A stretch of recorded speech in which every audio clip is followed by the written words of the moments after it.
కార్తీక మాసం తొలి ఏకాదశి కావటం చేత ఇక్కడ పెద్ద సంఖ్యలో, ఎందుకంటే ఈ గుడి నిర్మాణం కూడా ఇటీవలే జరిగింది. ఈ గుడి కూడా తొలి ఏకాదశి, ఇది మొదటి ఏకాదశి కావటంతో అక్కడ విపరీతంగా భక్తులు వచ్చినట్టుగా తెలుస్తోంది. ఇది జూలైలో ప్రారంభమైనటువంటి గుడి. సో కాబట్టి ఆ ఆలయానికి మౌత్ టాక్ వల్ల ఇక్కడ ఆలయం ఉందని చెప్పి ఒకరి ద్వారా ఒకరికి తెలుసుకుని ఇక్కడికి రావటం జరిగింది. ఉదయం నుంచి కూడా పెద్ద సంఖ్యలో రావటం చేత ఈ తోపులాట జరిగినట్టుగా తెలుస్తోంది. ఈరోజు ఒక ప్రత్యేకమైనటువంటి పర్వదినం కాబట్టి భక్తులు పెద్ద సంఖ్యలో అక్కడికి రావటం చేత ఈ ఘోర దుర్ఘటన జరిగినట్టుగా ఒక కారణం కనిపిస్తుంది. ఇక రెండోది, శనివారం కావడంతో ఆలయానికి పోటెత్తిన భక్తులు శనివారం రోజు యాక్చువల్గా వెంకటేశ్వర స్వామికి పవిత్రమైనటువంటి దినంగా చెప్తా ఉంటారు. వెంకటేశ్వర స్వామి ఆలయాలకు శనివారం రోజు పెద్ద ఎత్తున పోటెత్తే పరిస్థితి కనిపిస్తోంది.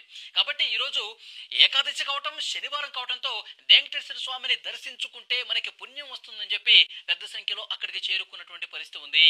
కాబట్టి ఇంత ఘోరమైనటువంటి దుర్ఘటన జరిగింది. ఇంకొక ముఖ్యమైనటువంటి కారణం ఏంటంటే అక్కడ పెద్ద సంఖ్యలో మహిళలు వచ్చారండి. మహిళలు వచ్చి అక్కడ ఏదైతే ఆ వే ఉందో, ఆ లోపలికి వెళ్ళిన మార్గం ఉందో, ఆ మహిళలు కొంతమంది గొడవ పడ్డట్టుగా తెలుస్తోంది. ఎందుకంటే ఆ మహిళల సంఖ్య పెరగటం చేత, భక్తుల సంఖ్య పెరగటం చేత ఆ క్యూ లైన్లో, రద్దీగా ఉన్న క్యూ లైన్లో గొడవ జరిగినట్టుగా తెలుస్తోంది.